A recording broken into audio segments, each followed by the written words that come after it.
¿Qué tal amigos? ¿Cómo están? Bienvenidos a su programa Diálogos de Historia y Antropología. Bueno, ahora, como se hace usual, aunque un poco espaciado, está William Mejía Carreón y... Charlie Bravo Chávez.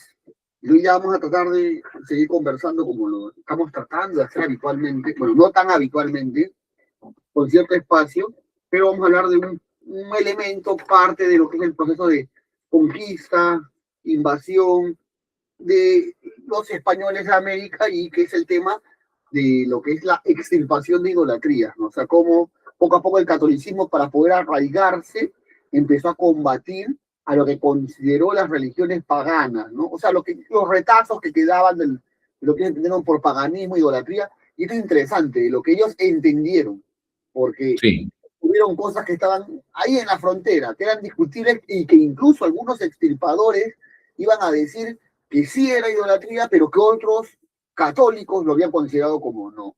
Pero vamos a hablar un poquito de eso. Pues. ¿Hay alguna introducción breve que quieras hacer, Wilmer, para poder adentrarnos en el contexto del tema? bueno, solamente que ya hemos visto el barroco como parte del arte y en esta ocasión vamos a ver ya no tanto el tema artístico, sino el tema histórico como tal, las acciones de las personas acerca de este hecho. Algo interesante por mencionar, y creo yo que es necesario, es entender, como tú bien lo dices, que no fue tan fácil discernir qué era pagano y qué no lo era.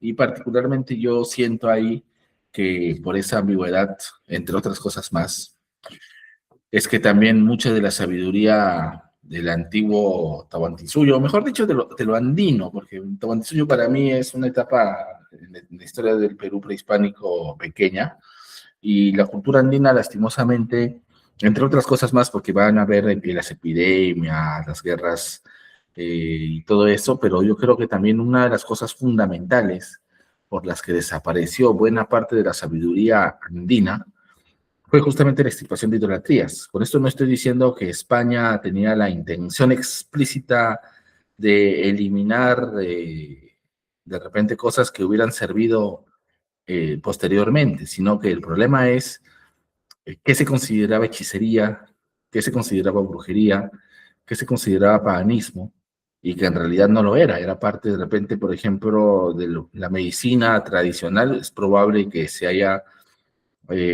creído de que eso es parte de la brujería.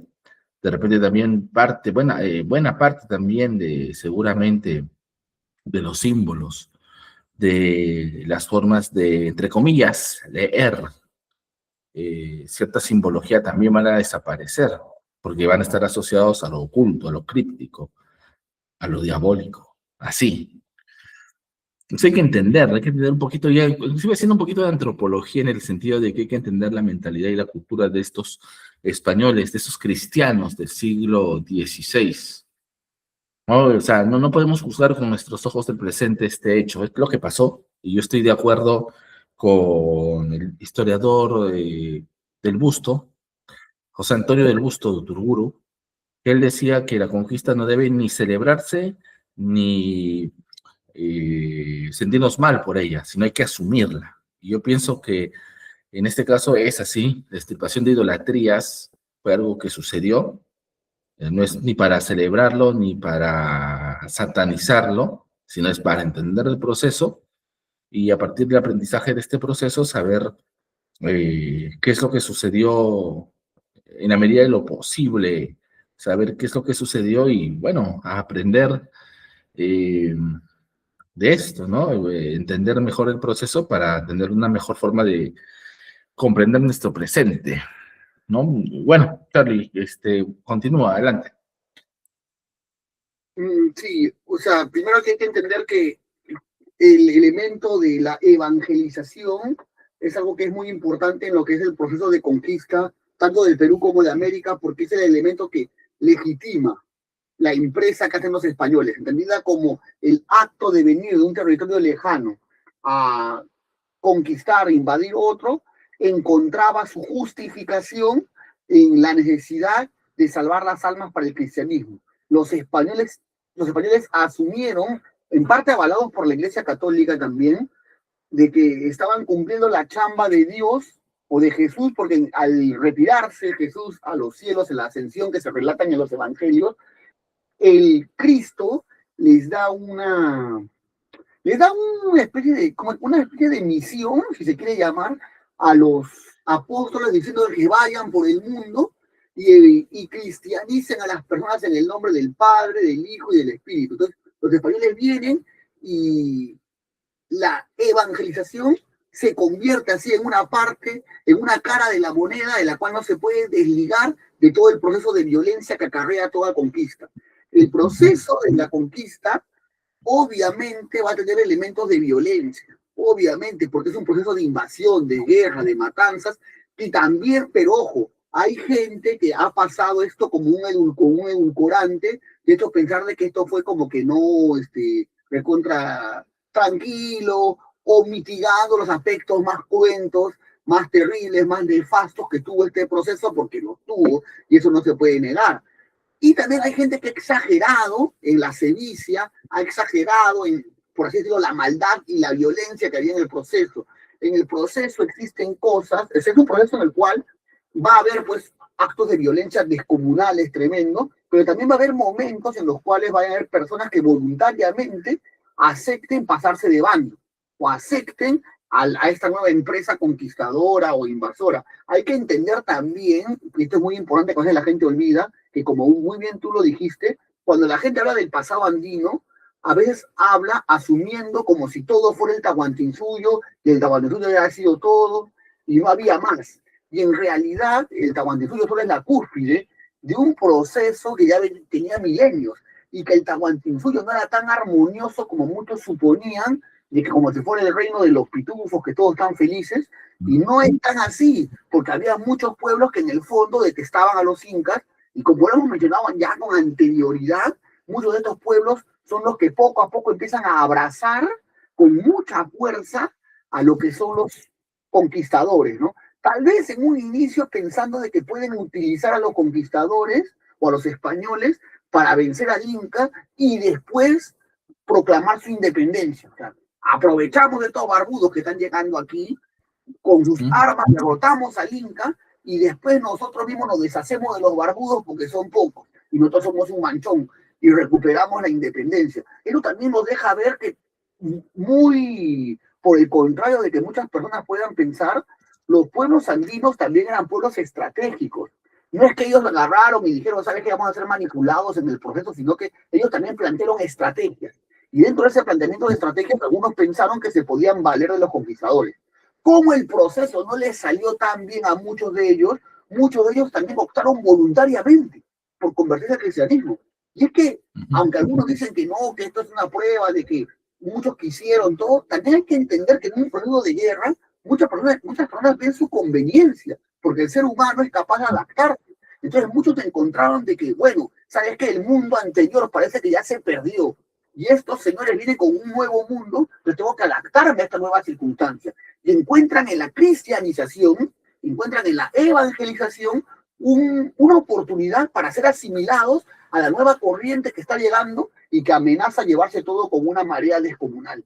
Entonces, muchos agarran y dicen, ¿sabes qué? Abrazo el cristianismo porque, bueno, me conviene, pues viejo, es lo que hay. Es lo que, y lo que me puede permitir espacio, en algunos casos, para retener mis cacicazgos, ¿ah?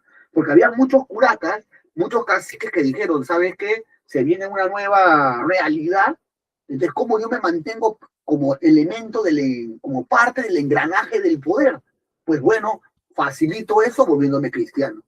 Entonces, este proceso de cristianización, solo quiero cerrar con esto, tiene múltiples caras.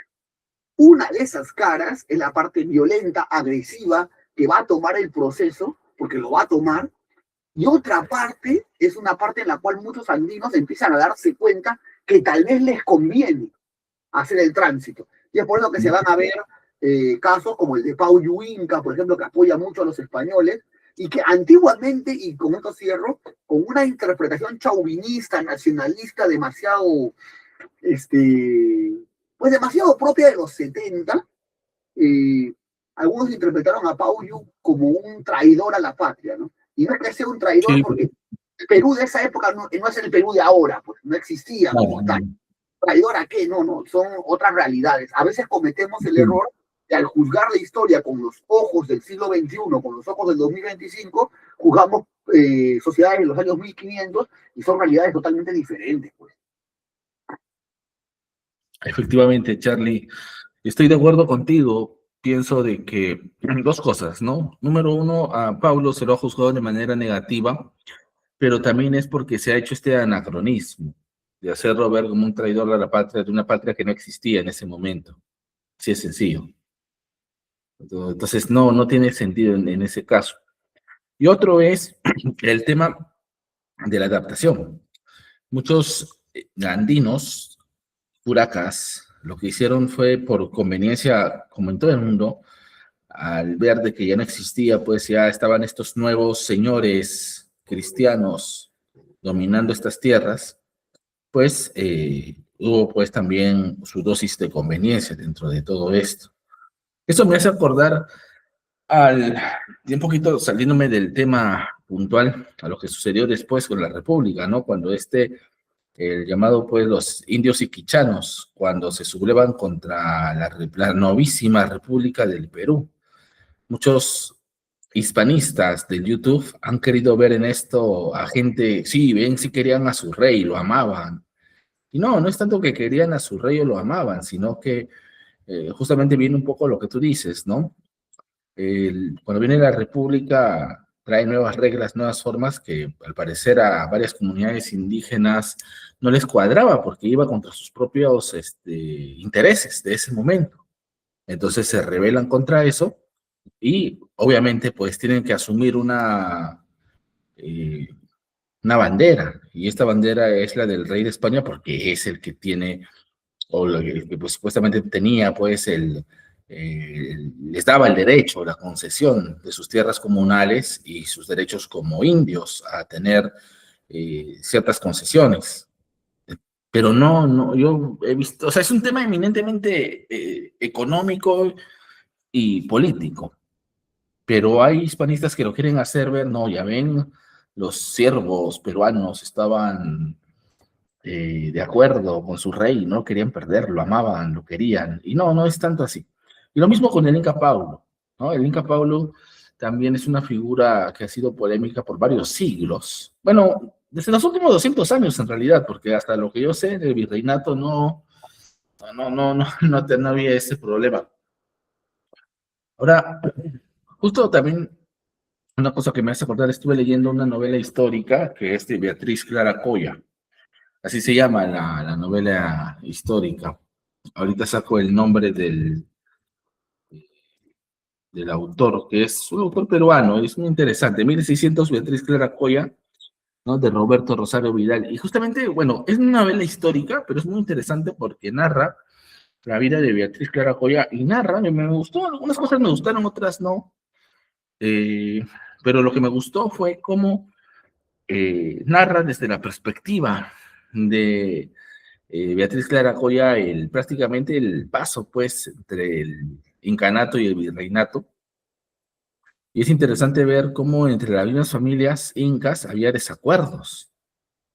Los que, como Inca Paulo, que apoyaron a los españoles y se cristianizaron de manera rápida, y los que se cristianizaron, pero lo hicieron también no tanto a muy buena gana, sino ya es una cuestión de que, bueno, ya pues acá ya está así y hay que asumir esto, ¿no? Eh, pero lo interesante es que este proceso es ambiguo, es contradictorio, es un proceso de varios años, y hay que saber leerlo, hay que saber interpretarlo, porque si no, caemos en el indigenismo ingenuo, creo yo, o no, que no, en realidad no tan ingenuo, porque en realidad tiene una cuestión política detrás, de pensar de que todos los indígenas resistieron y fueron asesinados vilmente por resistirse ante, ¿no? O sea, y halo de pomas y de santidad a los indígenas. Y por otro lado, el hispanismo extremo que habla de que todos los indios se arrodillaron ante la cruz de Cristo porque vieron a la religión cristiano-católica como superior y más buena, que sus religiones sangrientas. Ninguna de las dos cosas es creo yo, la realidad.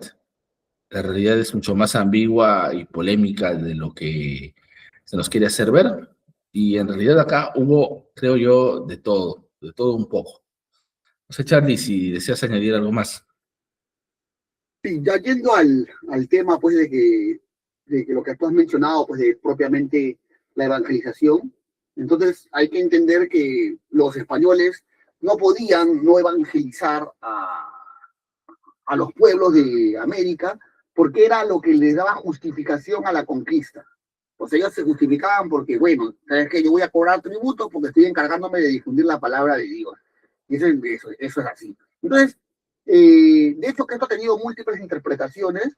Hay algunos que lo han interpretado como un proceso excesivamente violento en contra de los indígenas, y ha habido también extremos de que prácticamente han llegado gente de que ha pensado en los indios como la teoría de buen salvaje de Rousseau, en el cual los indios eran totalmente inocentes de todo y que, pucha, prácticamente son unas víctimas de un proceso que es crudelísimo. Y también ha habido gente pues, que ha interpretado en el otro lado, porque el otro campo también tiene sus interpretaciones, en los cuales, pues bueno, esto ha sido recontra fenomenal, recontra bacán, y sabes que hubo mínimas violencias y que la gente aceptó de buena gana la religión cristiana porque la entendió como mejor.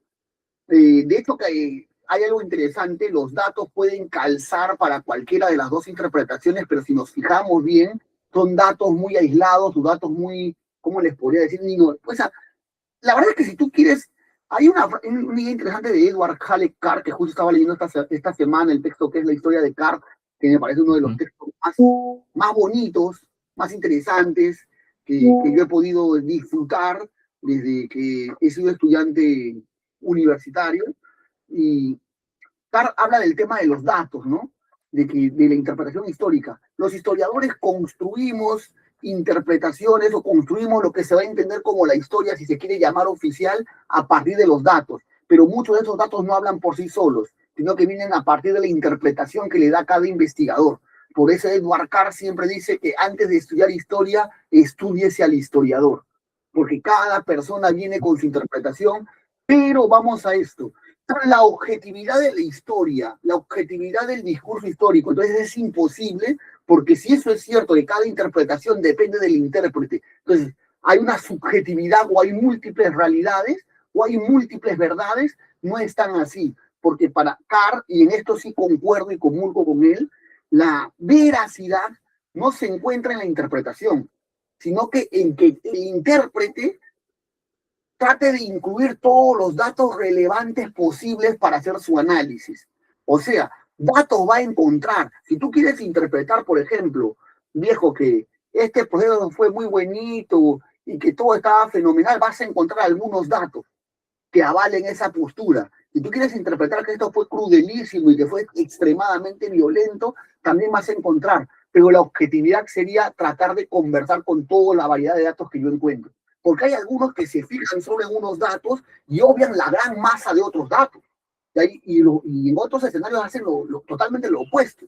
Entonces, la objetividad consiste en tratar de tratar a los datos que encuentro en su dimensión. Y si pasó este caso, sí, tomarlo no como una evidencia de un proceso general. ¿No? A veces estos datos de casos como Paulo Inca, por ejemplo, a veces son más que todo casos excepcionales. Y digo que son excepcionales porque si lo tomamos en una proporción, son casos de, no sé, pongamos 30 o 40 personas de varios miles.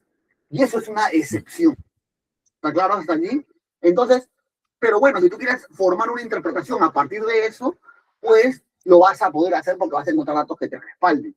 Vuelvo a decir, la objetividad está en decir, ¿sabes qué? Pasó esto en este proceso, pero también hubieron estos casos. Y esa es una interpretación un poco más fidedigna. Eso en relación a veces cómo las personas quieren adecuar las interpretaciones a sus discursos, a sus fines que a veces pueden ser políticos, culturales, etc. Volviendo al tema de la evangelización, la Iglesia Católica dijo, ¿sabes qué? Ya yo voy a proceder a evangelizar a los indios porque acá está mi justificación. Y empieza a hacer de misiones religiosas, a viajar por todas partes y empieza a hacer una serie de incluso catecismos para poder encontrar mecanismos para poder introducir la palabra del Señor en las comunidades. Y empieza a hacer mucho ese trabajo. Y avanza a lo largo de todo el siglo XVI hasta inicios del siglo XVII. Y empieza a avanzar en eso. Pero este trabajo es complicado, porque también en ese trabajo se empieza a topar con la dificultad idiomática. Resulta que a lo largo del Tahuantinsuyo, aunque sí es cierto que se hablaba quechua, también se hablaban otras lenguas. Los españoles encontraron una ventaja en que ya, bueno, ventajas que también algunos cronistas ya resaltan, que el imperio de los incas ya había extendido el quechua. Entonces, y esto es importante porque hay algunos defensores del hispanismo que dicen, no, acá los españoles agarraron y hicieron una gramática en quechua porque querían preservar las lenguas andinas, no como hicieron los conquistadores en Australia, que en Australia no hicieron ninguna gramática y por eso esto de aquí fue mejor, o sea, como tratando de edulcorar el proceso, pero en realidad los españoles hacen la gramática porque les es funcional, porque encuentran de que muchos de estos pueblos que están aquí ya hablan el quechua, entonces ya no es necesario de repente, o sea, como por decirlo, como ya hay un idioma que ya más o menos se ha generalizado, es apropiado hacer una gramática para poder entender el idioma de los indios y facilitar su conversión. Pero mucha de esta gramática también topa con un problema, el problema de la traducción, porque existen muchas palabras que tenía la religiosidad católica, que tenía el catolicismo, que no encontraban una correspondencia exacta en el idioma quechua, o que se tuvieron que desproveer de algunos elementos que podían ser problemáticos para la evangelización. Entonces, cuando se hace el quechua, cuando se hace la recopilación de la gramática quechua, también se trastoca un poquito y aparecen algunas palabras, pues, que de alguna u otra manera,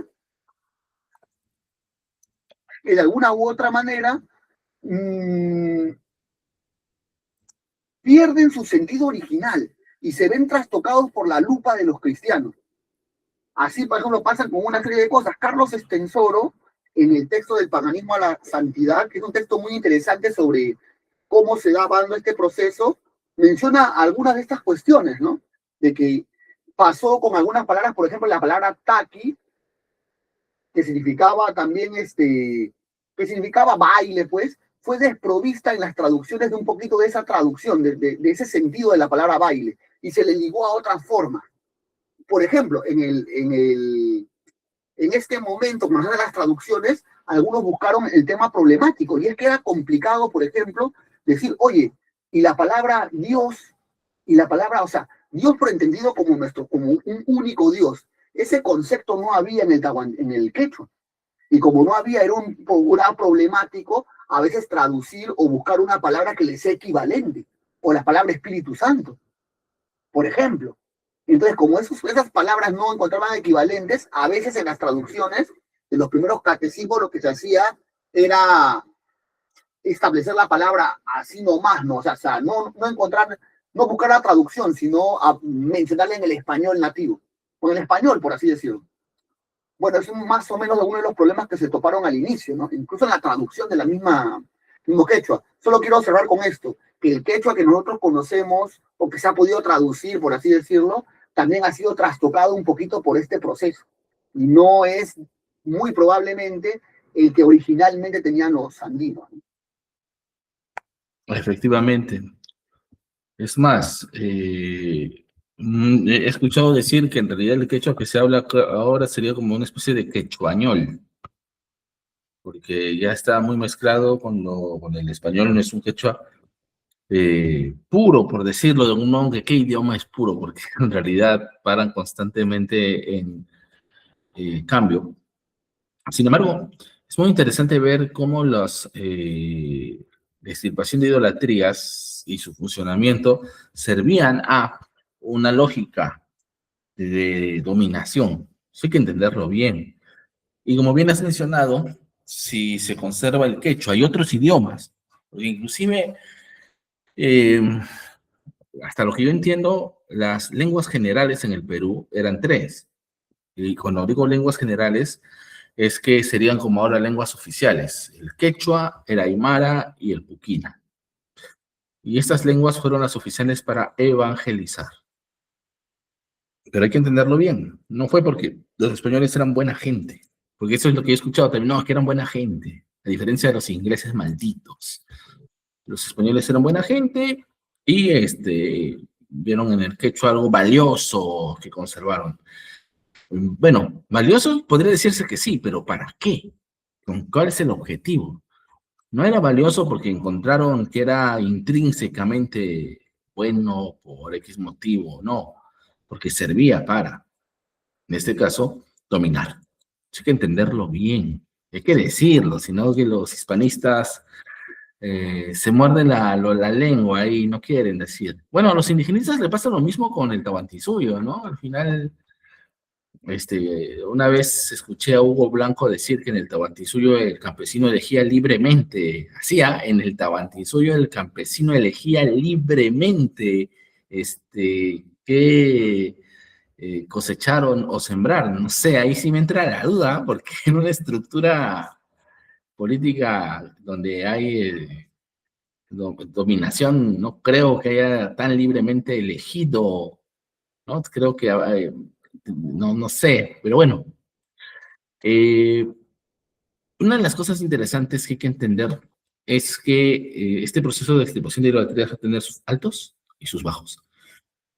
Entre las cosas, vamos a ponerlo así, altas, entre comillas, es que, como ya lo hemos mencionado la vez pasada, va a haber un arte que va a, un arte que va a lograr eh, expandir, ser como propaganda del cristianismo, del catolicismo, que sería el barroco. Y por otro lado, también el tema de que España, por ser la cabeza del cristianismo de ese momento, ve en pues, tiene la obligación de llevarlo por el mundo, y América, pues, es como una cruzada contra el diablo. Y en ese proceso van a haber cosas que no son muy positivas tampoco, ¿ah? Está documentado, no lo tengo en la mano, pero yo tengo un libro con artículos que sacó la Universidad de San Marcos, donde pues se ve claramente de que había sacerdotes y curas que, a pesar de que habían pasado 50 o 100 años después de la conquista, todavía los indios mantenían sus costumbres paganas. Y muchas veces estos curas eran, se sabe eso porque fueron, no sé si juzgados totalmente, pero se les denunció, fueron denunciados porque cometieron sevicia, crueldad. Inclusive cuando había conflicto entre curacas y autoridades religiosas, porque muchas veces los curacas todavía su poder, parte de su relación con su pueblo, mantenía ciertos vínculos religiosos. Y era difícil dejar algunas pautas o costumbres para que sean cristianas. Y eso se notaba, porque había sacerdotes, curas, doctrineros, que castigaban a los indios porque estos no dejaban sus costumbres paganas. Hasta inclusive muchos curas se quejaban de que los curacas no deberían saber escribir, porque como saben, no se saben leer y escribir, denuncian a los curas. Y eso no debería ser así, porque esta gente, en realidad, el diablo los posee, los domina, por ser paganos, pues esa sangre pagana no les permite absorber el cristianismo. Entonces, en el fondo, la lectura y la escritura les da un poder ahí, y el diablo aprovecha eso para meter cizaña, para hablar contra los buenos cristianos, ¿no? Un poco, esto es lo que recuerdo. Es muy interesante porque eso es a nivel micro, o sea, más allá del tema macro, ver estas tensiones a nivel micro. De mí como antropólogo eso me interesa bastante porque ahí se puede ver las tensiones reales, porque los hispanistas y los indigenistas muchas veces hablan desde arriba, y no conocen todo el proceso de arriba, sino también o lo idealizan o lo satanizan, y en realidad la cosa fue mucho más compleja. Sí, o sea, el proceso es complicado. Como digo, la Iglesia Católica cuando inicia el proceso se da cuenta con algunas trabas. Una traba, creo que lo dijimos, fue el idioma, y aunque se ha interpretado eso como una especie de buena fe de los españoles por preservar, porque, ojo, esto es importante, los españoles también no buscan destruir la cultura autóctona, o sea, no es que lo buscan destruir porque preservaron el quechua, sino que como muchas entidades conquistadoras, no da centavo la raza del pasado. O sea, no conozco, yo me van a disculpar, un imperio o una sociedad que haya conquistado a otras y haya destruido totalmente el pasado, sino que como gran sociedad conquistadora que es, aprovecha elementos del pasado que le son funcionales, por más de que los elementos puedan ser paganos. Lo que va a hacer es tratar de quitarle ese elemento pagano. O sea, tratar de decir, ¿sabes qué? Esto me sirve, por ejemplo, el quechua me sirve, viejo, entonces voy a usar el quechua, pero le voy a quitar el elemento pagano. Y aquellas cosas que son paganas, pues las voy a satanizar, las voy a cuestionar, las voy a prohibir, las voy a proscribir, pero lo que me sirve pues, queda. Y eso lo hicieron casi todas las sociedades que han conquistado a otras. ¿Eh? Los mismos incas también, siempre y cuando Sí, eso no entorpezca mi proyecto imperial, queda. Y así hay que tratar de entenderlo, ¿no? Entonces, digo esto porque no es que lo hicieran necesariamente de buena fe, sino que la lengua o el idioma quechua les es funcional, y como les es funcional, lo preservan. Sin embargo, hay que hacerle unos retoques, porque hay que quitarle los elementos paganos o los elementos que nos van a dificultar la evangelización, que a fin de cuentas es nuestra tarea. Ese es el primer punto, ¿no? Como digo, esto chocó con problemas. Otro problema es la representación del arte, que es cómo vamos a representar el arte. Porque claro, la imagen, como hemos visto anteriormente, desde el Concilio de Trento, pero desde antes en realidad, desde los concilios ecuménicos de Niceas, en el siglo IV, V, por lo menos, ya se planteaban el tema de la representación de lo divino. Y es que la iglesia empieza a entender dos cosas. La primera cosa es que el arte me puede ayudar como vehículo para transmitir las ideas de la religión. O sea, el arte tiene una función pedagógica, por así decirlo. Entonces me puede servir. El segundo elemento, y en un texto lo encontré y me pareció llamativo, es que durante el Concilio de Trento, durante lo que es la contrarreforma, también hubo tráfico de reliquias. Vale decir, voy a decirlo así, aunque suene feo, las reliquias también dan plata. Ya tanta cuestión. Los íconos religiosos también se pueden vender, son un objeto de mercado. Y al ser un objeto de mercado también encuentran su justificación y su función ahí. Va a sonar feo, pero vayan a las Nazarenas, cerca de la iglesia del Señor de los Milagros, y vean ustedes mismos que también hay un tráfico de iconografía religiosa. O sea, tráfico ya, hay una compra y venta, porque tráfico suena medio feo, ¿no? Ya, hay un negocio, compra y venta, iconografía religiosa. Eso no quita que pueda ser considerada, venerada, elemento de recordatorio para la gente que es creyente, y eso no significa que haya un fin netamente crematístico, o sea, netamente económico. Yo no estoy diciendo eso. Pero también había ese elemento, y ya estaba desde el Concilio de Trento por lo menos. Entonces, viene el tema de la representación también, donde hay un tropiezo, porque ahora viene el tema de cómo se representa la divinidad y cómo usamos para que la representación sea la correcta, porque la Iglesia Católica se autoproclama con la potestad de decidir cuál es la interpretación correcta y cuál no la es. Y eso generó un broncón, porque la misma Iglesia Católica, contrario de lo que muchos pueden creer, no tiene un ideal uniforme. En los catecismos no tiene un ideal, una doctrina uniforme. Cuando cae en América, no tiene una doctrina uniforme de aquello que debe ser el credo, de aquello que debe ser la herejía o la idolatría. No la tiene clara. La va construyendo en la medida que van pasando las cosas. Imagínense que todavía viene una realidad que es muy dispar. Y en esa realidad dispar encuentra elementos que le pueden servir como vehículos para transmitir la religión católica y encuentra elementos que le pueden estorbar. Entonces, ahí viene el tema mucho del ojo de la persona, que dice, oye, este elemento me puede parecer a mí favorable para transmitir la idea del cristianismo. Y otros que dicen, no, este elemento no. Por ejemplo, en el quechua, este elemento a mí me parece favorable, pero otros encuentran que estas palabras pueden ser problemáticas. Por ejemplo, Pachacamac. Por ejemplo, el tema de los ídolos. Algunos encuentran que algunos ídolos les pueden servir, bueno, algunas estatuas, representaciones les pueden ser favorables, pero otros no. También había una discusión dentro de las mismas órdenes religiosas. ¿Ah? Los dominicos son muy severos, pero los jesuitas son más abiertos. Entonces, el mismo catecismo católico se va desarrollando de a pocos, admitiendo algunos elementos y rechazando otros. No hay una doctrina uniforme, sino que la doctrina se va construyendo. Y eso lo deja muy claro el doctor Juan Carlos Estensoro en su texto Del paganismo a la santidad. De cómo se va, contrario a lo que la iglesia daba a entender de que tenía el dogma unificado, ese dogma es una construcción a medida que van pasando las cosas. ¿Está claro? Y esos son los problemas que empiezan a ver al trasladar pues, un universo mental, porque hay que entender que el cristianismo es parte del universo mental del europeo del siglo XV, a otra sociedad totalmente distinta. Es como que nosotros nos vayamos a otro planeta y encontremos alienígenas o al revés, los alienígenas vengan aquí y nos quieran enseñar sus concepciones. Pero ese universo mental que para ellos es natural y que para ellos es lógico, puede tropezar con nuestras interpretaciones.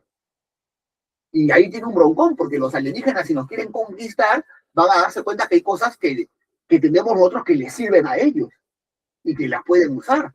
Y otros van a encontrar que otras son tropiezos. El problema es determinar qué es lo que sirve y qué es lo que tropieza. ¿Por qué digo esto que es muy importante? Porque ahí está el origen. Ahí está el origen de aquello que va a ser el dogma oficial y aquello que va a ser la idolatría o el paganismo o la herejía. Y digo esto porque fue un broncón descomunal, Wilmer, y con esto cierro, porque lo que para unos fue doctrina y fue dogma, para otros intérpretes dentro de la misma religión cristiana, de la misma religión católica, era paganismo. O sea, lo que algunos habían asumido como que esto debe ser, pues los próximos concilios lo van eliminando. Dicen esto no debe ser. Y pasen el proceso de extirpación de idolatría. Incluso, y con esto cierro, después lo voy a mencionar un poquito más, incluso menciona el doctor Estensoro el caso de que cuando se llama Francisco de Ávila, me parece, el primer extirpador de idolatrías, va a una comunidad, borra algunas pinturas que estaban en algunas iglesias, algunas pinturas que los anteriores párrocos, los anteriores sacerdotes la habían considerado como apropiadas de veneración. Pero él las borra asumiendo que son idolatría.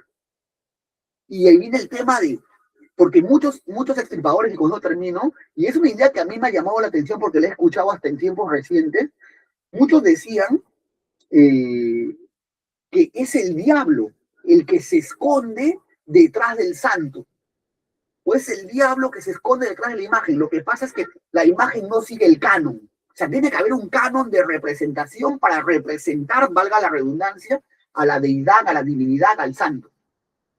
Porque si te sales de ese canon, puede ser que estés representando otra cosa. Y sea esa otra cosa el diablo que se esté escondiendo detrás de esa falsa representación, y no de la alevosía, sino de la ingenuidad de las personas. A veces también de la alevosía. Eso era bravo, porque un pata decía una cosa y venía otro pata y decía otra cosa. Y a veces los indios se quedaban en shock. ¿A quién le hago caso ahora? Yo creía que era cristiano, ahora resulta que soy pagano.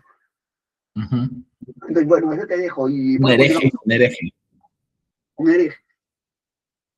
Claro, porque ya está dentro del cristianismo, pero no lo practica en la línea justa y correcta. Lo que has dicho me hace acordar un poco a las ideologías de izquierda del siglo XX. A los porque, claro, cuando la línea justa y correcta del marxismo-leninismo, y si te sales de eso, ya eres un revisionista, ¿no? Así. Yo creo que me hace acordar que en realidad también pasó, yo creo que es parte de todo grupo que es dogmático. Cuando existe dogma, se establece un dogma central. Y el tema es cómo se distingue el dogma central de la desviación. Tiene que haber alguien que decida. ¿Quién decide qué es lo correcto? ¿Quién decide cuál es la interpretación válida? Ese es el problema. En la Iglesia Católica también tuvieron ese problema al inicio. De repente algún día también hablamos de las desgracias que generó, porque también hay que decirlo, hubo dictaduras de izquierda socialistas que generaron desgracias terribles, porque se volvieron dogmáticas. Eso es verdad. También hay un dogmatismo en la derecha, aunque no lo crean. También hay. Pero volviendo a ese tema era picante. Muchos indios decían, incluso el Zoro comenta, que en base a fuentes, porque yo no recuerdo todas las fuentes así, pero si quieren saber, ahí está el texto, comenta de que muchos cristianos, muchos indios que estaban en el proceso de cristianización, pucha, como que se desilusionan un poco, como que se confunden un poco. Es como tener dos maestros, pues, Wilmer, que el maestro A viene y te dice, esta vaina está bien, haz esto, esta vaina está bien, compadre, yo te doy el aval. Entonces, como él es el maestro, el que sabe, está bien, no hay ningún problema. Y después viene otro que es el supervisor y dice, no, esto está mal. Y hay que romper, y los indios se quedan estupefactos. Hay que romper esto. Y los indios ven que las pintas que ellos oraban, que hace una semana eran sagradas, ahora son cosas del diablo. O sea, pasó, ese es un caso muy llamativo que menciona el caso del libro, el texto del profesor Estrenzoro, que me pareció muy llamativo, ¿no? Bueno, pues es interesante cómo que genera Claro, no, eso. sí, está muy interesante. Es como si yo en antropología te dijera, Charlie, esta es la antropología materialista y te enseño todo Marvin Harris con el materialismo cultural y de repente te encuentras un otro antropólogo que diga, pues este no es materialismo y te enseña a Maurice Godelier, te voy a enseñar verdadero materialismo y te saca a Godelier y te dice, este es, y ahí Claro, va a haber un choque. Solo que hay un problema. Solo que hay un problema. El o problema sea, es sí, sí, te van a decir, no, sí, ahí tiene cosas que tienes razón, pero... no, el problema es que el pata, primero que en el caso Hola, Charlie, ¿estás anterior, ahí? No te escucho. sí, te escucho, te escucho. ¿Me escuchas? ¿Me escuchas? ¿Sí? Buenas. Uy, se nos fue la conexión. Sí, sí, te Pero, escucho. ya, ahora sí. Bueno, te está diciendo que hay unas Sí, te diferencias. escucho. Gracias, gracias. Te estaba diciendo que había unas diferencias. ¿Por qué? Porque en el primer caso, en el caso del pasado, bueno, si ahorita yo me equivoco con Harris o Maurice Godelier, que es, bueno, un tema de perspectiva, pues no pasa nada. No me va a pasar nada. Pero en el caso antiguo sí podría pasar. Si fuera tomado como pagano, podría tener un castigo, podría estar encerrado. A veces también habían sanciones en reglamentos que estipulaban, según lo que recoge Pierre Dubiols, fue uno de los grandes estudiosos del tema, que él escribe, o sea, se han recopilado sus trabajos en un texto que se llama Escritos de Historia Andina en 4 volúmenes. Este es el cuarto volumen, y en el cuarto volumen se habla de algunas de las sanciones que se podía sufrir. Según el primer concilio limense, se podría sufrir algunos castigos como penas corporales de hasta 50 o 100 latigazos. Ujú. Algunos también han dicho que Pierre Dubiols exagera un poquito el tema, ¿no? Porque Pierre Dubiols se centra más en el tema de que es lo que se podría llamar la resistencia, ¿no? De lo que es la represión y la resistencia al proceso. Y hay otro que se centra más en el tema de la negociación. Pero estaba en lo que es los reglamentos, ¿no? Bueno, hay que entender también como parte de este proceso que la Iglesia Católica toma el tema de la extirpación de idolatrías como parte del proceso de evangelización. Para 1609, más o menos 1610, ya empieza a considerar que su labor evangelizadora prácticamente está hecha y que la mayoría de indígenas ya se han convertido mal que bien al cristianismo. Ya se han convertido al cristianismo, ya son cristianos. Y que, bueno, no hay muchos lugares, y si existen algunas personas o algunos lugares donde todavía subsiste un poco la idolatría, estos son rezagos, son retazos, son cosas menores que pues hay que, después hay que tratarlos así, como cosas menores. Es por eso que tal vez algunos han mencionado de que se ha exagerado un poco las grandes campañas de extirpación de idolatrías y que en realidad fueron pequeñas, no fueron tan grandes como se les había entendido antiguamente, pues hace unos 50 años. Bueno, resulta que, por así decirlo, ahí está, regresaste, ¿todo bien? Sí, sí, todo bien. No, no pasa Estaba, nada. sí, estaba explicando un poquito cómo se retoma para darte el pase, te digo rapidito. estaba mencionando un poquito de que para 1609, 1610, la Iglesia Católica empieza a considerar de que su campaña o su chamba de evangelización ya prácticamente está hecha. Y como prácticamente ya está hecha, pues la mayoría de indios se han convertido. Y que si hay indios que son paganos y son idólatras, pues son unos pequeños retazos, unos pequeños pueblitos que todavía han subsistido con eso. Pero son pequeños, no son demasiados. Eso es lo que ellos consideran, ¿no? Y que, por eso algunos han dicho que las extirpaciones de idolatrías han sido procesos que en los años 70 u 80 se han exagerado un poco y que no fueron tan grandes, tan descomunales como se ha planteado. Incluso fueron todo más cercanos a lo que sería la zona de Lima y la Sierra de Lima, Guarochirí, Yauyos, por esas zonas. Y no se extendieron, por ejemplo, a Puno u otras partes, porque se consideraba que el proceso de evangelización ya estaba dado y que si existían en casos muy particulares. Eso se pensaba, eso se tenía claro en la iglesia, bueno, o se pensaba en la iglesia, hasta que más o menos en 1609, 1610, le llega una información a un hombre que se llama Francisco de Ávila, y le llega la información de un señor que se llama Cristóbal Choquecaca, sí, un indio muy piadoso, dice, que le llega la información de que en la zona de Guarochirí los indios habían agarrado y, o sea, seguían creyendo en sus dioses paganos, entre comillas, pero ¿por qué los curas no se habían dado cuenta? Porque agarraban la imagen de Cristo y la imagen de la Virgen y adoraban supuestamente a Cristo y a la Virgen, pero en el fondo adoraban a sus dioses paganos. O sea, era la imagen de Cristo, era la imagen de la Virgen, pero no estaban haciendo culto a la Virgen ni a Cristo, estaban haciendo culto a los dioses paganos. Eso le dijeron a Francisco de Ávila. ¿Y cuál fue la evidencia? Porque ¿cuál fue la prueba? Porque a fin de cuentas era una acusación, ¿no? O sea, ¿cómo podíamos determinar si de veras era así? Es que el señor que da el dato, el señor Diego Choquetaca, así se llama, ¿ya?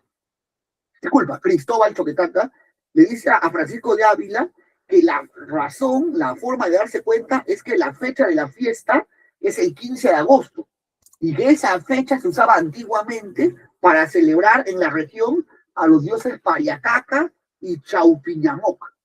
O sea que la fiesta en que se sacaba la procesión era la misma fiesta la misma fecha de una fiesta ancestral. Y que esa sería la evidencia de que no están adorando de veras al Dios cristiano. No sé si me dejo entender. Entonces, esto enciende las alarmas en las personas, en los curas, porque dice, oh, compare, nos están sacando la vuelta. Nos están diciendo que creen en el Dios cristiano, pero en el fondo están adorando con dioses paganos. Entonces, están, ¿cómo se puede? Utilizando la imagen cristiana, la imagen para seguir con sus cultos. Y ahí es donde se desarrolla la primera campaña de extirpación de idolatría. Vamos, dice Francisco de Ávila, a chequear. Y chequea y llega a la conclusión de que es correcto lo que le dicen. ¿O sabes qué? Y empieza a imponer castigos. Bueno, empieza a encerrar gente, a destruir ídolos, a encerrar a personas, empieza a hacer una serie de cosas.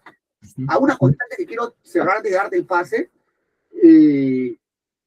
dos cosas. La primera cosa es que no hay que confundir la extirpación de idolatrías con la Inquisición, porque la Inquisición es una figura, un tribunal que se usaba generalmente para los españoles, los criollos, los africanos, aquellas personas que en teoría ya tenían experiencia con la religión católica. Y como ya tenían experiencia y eran cristianos antiguos, por así decirlo, o cristianos ya pues que ya han pasado un proceso de evangelización, con ellos se usaba, porque ellos podían ser entendidos como herejes, porque ellos ya conocían el cristianismo y sí se podían desviar.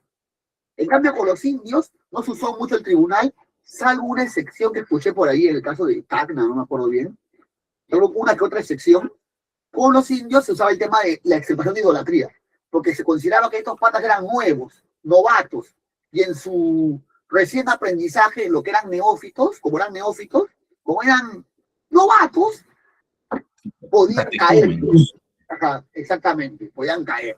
Por eso se hacía esa distinción, ¿no? Eso es lo que quería distinguir, porque algunos van a meter a la Inquisición aquí, y la Inquisición no se usó en este proceso en específico.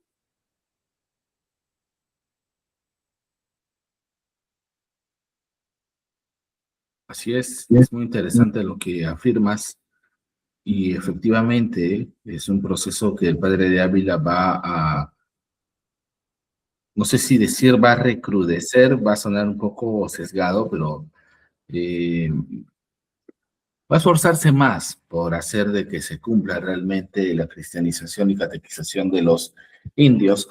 Y algo interesante, a veces no se entiende bien, que esta cristianización va a venir de la mano de etiquetar a los indios como catecúmenos o neófitos. Y esto quiere decir que van a ser como especie de aprendices del cristianismo y por lo tanto no se les puede juzgar y no se puede comportar con ellos de la misma manera que un cristiano viejo, por ejemplo. Y esto a dar ciertas concesiones y derechos diferentes dentro de un entorno de sociedad estamental. Eso hay que saber explicarlo, porque yo veo que a veces la gente, cuando mira el pasado, especialmente el virreinato, cree que el virreinato fueron... Yo sé que para ti, para mí, es ridículo pensar eso, pero lastimosamente mucha gente lo piensa, que es como que las mismas reglas que tenemos ahorita también estaban en el virreinato. Entonces, de ahí ponen a pensarse a veces como que en el virreinato todos éramos España, por ejemplo, o todos éramos iguales en el sentido de derechos porque nos trataron igual que una provincia de la península ibérica.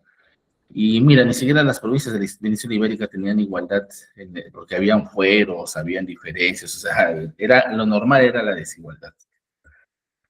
Y dentro de esa desigualdad, y eso a veces hay que saberlo explicar y a veces creo que eh, como docentes de repente se nos escapa, y es que dentro de esa desigualdad a ciertos grupos se les va a dar ciertas concesiones. Eso no era algo novedoso, eso en la misma península ibérica también se daba. Pero para el caso americano va a haber una cuestión interesante, que en este caso, esta concesión, estos derechos se daban justamente por el origen de las personas, en este caso como paganos, eh, como indios en lo jurídico, van a tener su lugar en el estamento y van a tener sus reglas, sus concesiones y sus derechos. Y esto es porque la sociedad busca que se queden ahí, porque como se ha mencionado, ¿no? Se consideraba que la sociedad era como un cuerpo humano, donde hay quienes son la cabeza, y otros son los pies, otros son las manos. Entonces, en ese sentido, debe haber un orden. Pero eso sí, tienes que vivir en ese orden como te lo están dando. Por eso es que te dan concesiones, te dan tierras comunales, te dan ciertos derechos, no vas a pagar ciertos, impuestos, porque se va a exonerar el impuesto a la coca, que luego después, cuando se hagan las reformas borbónicas, se va a querer agravar eso, pero antes de eso no, te daban eran, una vez lo escuché, se me van los nombres de un historiador, era como formas de inclusión-exclusión, o sea, te incluyo, pero al mismo tiempo, o sea, te incluyo, te doy tus derechos, tus concesiones, pero al mismo tiempo te dejo dentro del esquema piramidal y ahí te quedas. Y eso es sobre todo válido para los indios nobles, porque van a ser incluidos, pero van a ser excluidos del poder mayor. Van a tener poder, pero es un poder, por decirlo así, intermediario, local. Van a tener mucho dinero, ¿eh? Van a tener muchas tierras, eso sí no lo voy a negar, pero políticamente su poder está limitado, ¿no? Entonces, ¿por qué? Porque al final justamente viene la cuestión, pues el cristiano manda, sobre todo el cristiano viejo, y el pagano es el que obedece. Eso creo que hay que entenderlo bien de esta época. Bueno, Charlie, no sé, alguna cuestión ahí. Para agregar un pequeño detalle antes que se nos vaya, eso es lo que dice que el cristianismo fue un elemento diferenciador en el sentido de que también provee estatus. ¿eh? O sea, uno de los elementos que provee estatus es ya el ser el señor, el ser sirviente, porque es parte de una sociedad señorial del antiguo régimen, que yo creo, y lo voy a manifestar así, que se pronuncia y se hace mucho más complicada al trasladar personas de Europa a América. En ese traslado, porque aparte del señorial, se trasladan otros elementos como el cristiano y el pagano, que también había en Europa, pero en Europa ya estaba la cristianización mucho más avanzada, que había menos a cuáles acusar de paganos, y también el otro elemento, ¿no? Del español, que a fin de cuentas fue el grupo conquistador contra el andino, que es el grupo conquistado. Quieras o no, también deja parte de un Sí. estatus. Entonces, todo esto se complica, se hace mucho más picante aquí en América. Bueno, yendo al tema del cristianismo y la extirpación, por eso el tema de la cristianización y la extirpación de idolatrías cobra importancia, porque era parte de colocar en un estatus, porque a ti al decirte cristiano te están diciendo que estás haciendo lo correcto, que estás haciendo bien, y que tú, así, por así decirlo, adquieres una mayor significación dentro de la sociedad. Y si no, y si eres pagano, es como decir, pucha, que eres atrasado, ignorante, salvaje, etcétera, no sé, un montón de calificativos negativos. Entonces, tu estatus baja, tu posición en la sociedad baja. Entonces, eso es así, por eso adquiere mucha importancia y también hay castigos. Solo quiero terminar con esto antes de que se nos vaya el tiempo, porque fue una conversación muy interesante. Este proceso que da Francisco de Ávila con lo que es la primera campaña de extirpación de idolatrías, que como dijimos, no fue tan extensa porque básicamente es a zonas de Lima, y que se puede documentar un poquito en los textos de Pierre Dubiols, que es muy bueno, el que escribe un texto en los años 70 que se llama La destrucción de las religiones andinas, que tiene una visión un poquito más cruda del proceso, y también en los escritos de historia andina del señor Dubiols, que tiene unos 4 tomos muy interesantes publicados por la Biblioteca Nacional del Perú, que este es un texto muy interesante, y una visión un poquito más de negociación, de análisis de discurso, de resignificación, de cómo los significados van cambiando con el tiempo, que lo tiene con el texto del Paganismo a la Santidad del doctor Extensoro, que también es muy buen texto. Bueno, solo quería decir algunas cositas antes de terminar, ¿no? Con esto. Lo primero es que este proceso no es que no encontró resistencia. O sea, sí las encontró porque Francisco de Ávila hace todo este trabajo, pero muchos indígenas empiezan a cuestionar, incluso a cuestionar los abusos que podían venir, que ellos consideraban que eran abusos porque ellos consideraban que estaban haciendo las cosas bien. Y viene otro señor que me dice que estoy haciendo mal, y bajo ese mal no solo me rompe las cosas, sino que me castiga. Y hubo gente que empezó a criticar, y esto también voy a decirlo, porque no es que los indígenas fueron entes pasivos que se quedaron calladitos nomás, no hubo quejas. Y llegaron quejas a Lima, y esto también es interesante para tener una visión un poquito más completa de la colonia, que de hecho los historiadores ya lo tienen hace tiempo, pero que tal vez no se ha hecho de dominio público. Los indígenas también reclamaban, y también como que o sea, tenían derechos, aunque no lo crean usted, aunque usted no lo crea, sí tenían derechos. Entonces viene una supervisión, un inspector a ver que lo que le está reclamando a Francisco de Ávila es real. O sea, si de veras no se está cometiendo abusos, no sé si me dejo entender. Entonces es como que los indígenas reclamaban y no pasaba nada. Muchas veces sí había actuaciones, bueno, algunas veces sí habían acciones de parte de la corona.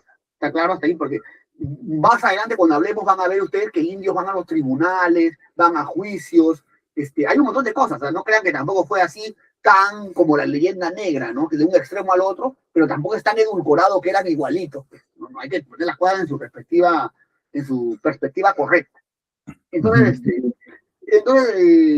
bueno, la cosa es que van y el padre va, o sea, va el inspector a chequear, que ahorita no recuerdo el nombre, pero si me dan un tiempito lo puedo buscar acá en el texto. El inspector es el señor,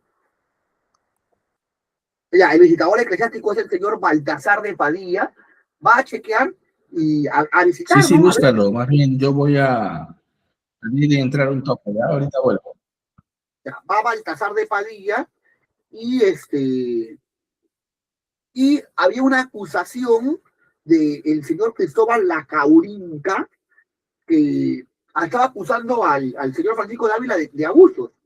Entonces va el visitador a la zona y se reúne primero con el señor Francisco de Ávila. Y cuando están reunidos tomando desayuno para averiguar ya pues qué estaba pasando, les llega una noticia un poquito curiosa pero fea. Le llega la noticia de que al señor Cristóbal Laucaurima le ha pasado algo.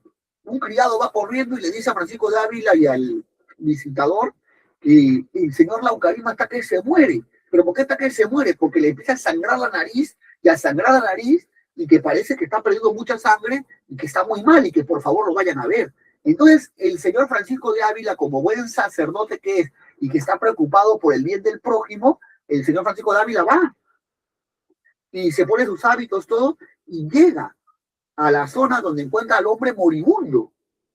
Y el hombre, el curita lo que hace en ese momento es preparar una especie de, no sé cómo llamarlo, acá le llaman emplasto, que ayuda a detener la hemorragia y le ayuda a detener un poquito el sangrado. Y en ese momento le da ánimos, pues el curita, ¿sabes qué? Ávila le da ánimos, a pesar de que el hombre lo había criticado, a pesar de que el hombre lo había denunciado, le da ánimos para que se recupere y también lo reprende por las quejas que había hecho, la denuncia que había hecho. Y en ese momento se recupera un poquito el señor, el denunciante, y le dice, lamento lo que yo he hecho, sino que yo le dice pues al visitador que yo lamento lo que he hecho y que yo te he acusado porque he hecho un falso testimonio y ha sido el diablo el que me ha desviado para poder yo hacer esta acusación que es falsa. Entonces, a partir de un caso en el cual el acusador, por un milagro X, se quedó medio moribundo, el pata empieza a decir que ha hecho una acusación falsa y que ha sido el diablo que lo ha instigado. Y esto es interesante porque como si todas las cosas que empiezan a pasarle mal a la gente en el pueblo se empiezan a interpretar como que Dios los está castigando porque se han dejado seducir por el diablo. Y al final el doctor Padilla va a la zona y encuentra algunos ídolos. Y como encuentra ídolos, pues le da la razón a Francisco de Ávila, ¿no? Y sale airoso Francisco de Ávila del proceso. Una cosita más que es interesante, que después, Francisco de Ávila, viajando por ahí, encuentra una señorita a la hija de un indio que se llamaba San Damián. Y la señorita parece que tenía una especie de... Habían dejado los incas un ídolo por ahí, de, no sé, de oro, pero después lo habían trasladado, después los incas parece que se llevan el ídolo y dejan en su reemplazo una piedra azul. Cuando Francisco de Águila llega, quiere llevarse la piedra azul porque la considera ídolo, y la flaquita como que no se lo quiere dar. Al mirar Francisco de Ávila, yo soy el inspector, compadre, me llevo la piedra, y se lleva la piedra. Y a la flaquita la acusan de ser una sacerdotisa, bruja, ya para que se entienda mejor. Entonces, al final la flaquita agarra, bueno, no quería entregar, pero entregó. A los días, a Francisco de Ávila le llega una noticia, que la flaquita está sangrando de hemorragia en la nariz, así como parecido el caso anterior que lo había acusado. Y el curita va a ayudarla porque el deber de la Iglesia Católica es velar por el pecador arrepentido. Así que va el curita, pero el curita llega y la flaquita le encuentra muy mal y la flaquita se muere. Y lo que dice Francisco de Ávila es muy interesante. No, según Pierre Dubiol, yo estoy usándolo como fuente, lo que dice es que el curita ahí da un sermón y dice más o menos esto, más o menos algo así. Tomen como ejemplo esto, que ya vean que el Señor a todos aquellos que son idólatras y no quieren entregar sus ídolos, los castiga de esta manera por su pecado, por dejarse seducir por el diablo. Yo me voy a mi casa, pero todos ustedes que tengan ídolos, vayan a su casa, hagan lo mismo y no esperen el castigo del Señor como ha pasado con esta señorita. Traigan sus ídolos para que podamos hacer justicia. Y la gente, y se va Francisco, al día se va Francisco de Ávila a su casa. Al día siguiente llegan a su casa un montón de indios rompiendo la puerta y le traen como 400 ídolos para que los rompan ahí mismo. Porque los ídolos, los indios empiezan a entender de que los males que te pasan son supuestamente por castigos que te da el diablo. Ajá. Bueno, o eso empiezan a entender, o eso ha quedado en la pluma de los que hicieron esto, ¿no? Porque también puede ser que no lo hayan entendido así, sino que el que escribió esto lo interpretó de esa manera. La cosa es que, solo para terminar, muchas veces se empieza a interpretar de que las cosas que quedaban así como te fue, o sea, hubieron casos de que habían ídolos, hubieron casos de que habían cosas medio fronterizas, que habían sido cultos aceptados como cristianos primero, pero después no. Y muchas veces se tomaron estos como casos en los cuales el diablo se camuflaba para poder hacerse adorar, porque el diablo quiere que lo adoren. No sé si me dejo entender. Y había que sancionar esas cosas o romperlas o desaparecerlas, ¿no? Para que no se siga adorando al diablo. Yo quiero terminar con esto. Mucho de esto ahorita le llamaríamos sincretismo cultural, pero en esa época se le llamó idolatría o paganismo. Y tuvo obviamente consecuencias y sanciones para muchas personas o para algunas personas. Bueno, ¿no? Y en todo caso, si no hubo una sanción física, o una sanción corporal, sí hubo una sanción más o menos mental, porque la gente creía en una cosa y tuvo que por fuerza dejar de creer en eso, y a veces también puede conllevar un poco de ansiedad eso. Imagínense que nosotros somos cristianos, somos creyentes, y vengan los aliens y nos impongan su nuevo Dios, mucha gente lo va a aceptar por miedo, pero en el fondo se puede sentir muy mal, porque siente que está traicionando a sus dioses. Y cuando le da la enfermedad, no sabe claramente qué es lo que está pasando. O es el nuevo Dios que los está castigando por ser paganos, o son sus antiguos dioses que los están castigando por voltearse. Es un mismo embrollo descomunal. Y la gente interpretó mucho de estas cosas de diferentes maneras. Como digo, esto ahorita es parte de un proceso que se llama sincretismo. Y nuestra religiosidad cristiana, andina y actual es parte de este proceso. Aunque los inquisidores o los extirpadores de idolatría quisieron erradicarlo del todo, no se pudo mmm, porque también es parte de cómo las personas entienden la religiosidad. Eso también es un tema ya más antropológico que de repente nos puedes dar más luces tú para cerrar la sesión de hoy día. Bueno, yo te diría simplemente de que la religión, si bien es cierto, bueno, voy a ponerme materialista cultural, ¿Otra vez? si bien es cierto la religión, no, ya más hueso duro, si bien es cierto, la religión es parte de la superestructura, no quiere decir que sea superficial, porque eso se malentiende, hasta los mismos marxistas también lo entienden a veces de una manera muy superficial. En realidad, la religión es muy importante porque también es parte de la eh, forma como las personas se van a relacionar entre ellas y cómo se relacionan con su mundo. Entonces es importante eso para ellos, como la religión moldea no solamente pensamientos, sino a través de las personas, moldea también sus relaciones sociales y cómo ellos van a relacionarse con pues, con su medio ambiente general, ¿no? O sea, es muy importante la religión porque les da sentido de vida, les da sentido de pertenencia, les da significado. Y cuando tú le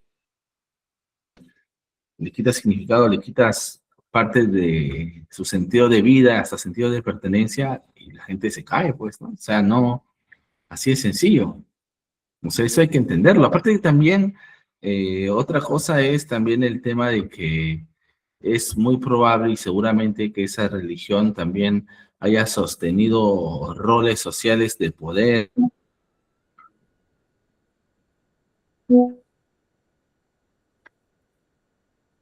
soltar esas formas, ¿no? Porque al final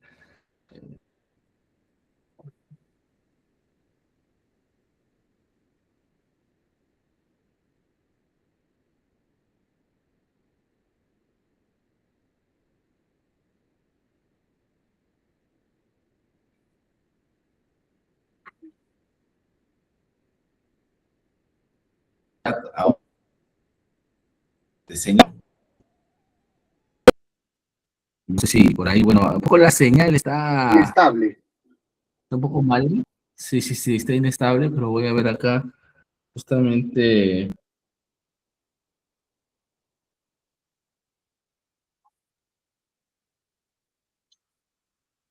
un toque.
Bueno, Vamos a ver.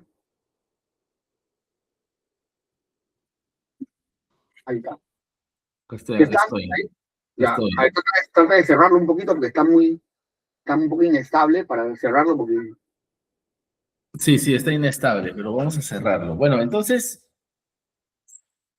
en ese sentido, hay que entender de que no, ni fue un genocidio generalizado, ni fue que todos los indígenas abrazaron la luz de Cristo al unísono. Fue un proceso mucho más complejo, que demoró tiempo. Imagínense, casi ya 100 años de constante extirpación de idolatrías y todavía no todos los indígenas estaban totalmente cristianizados.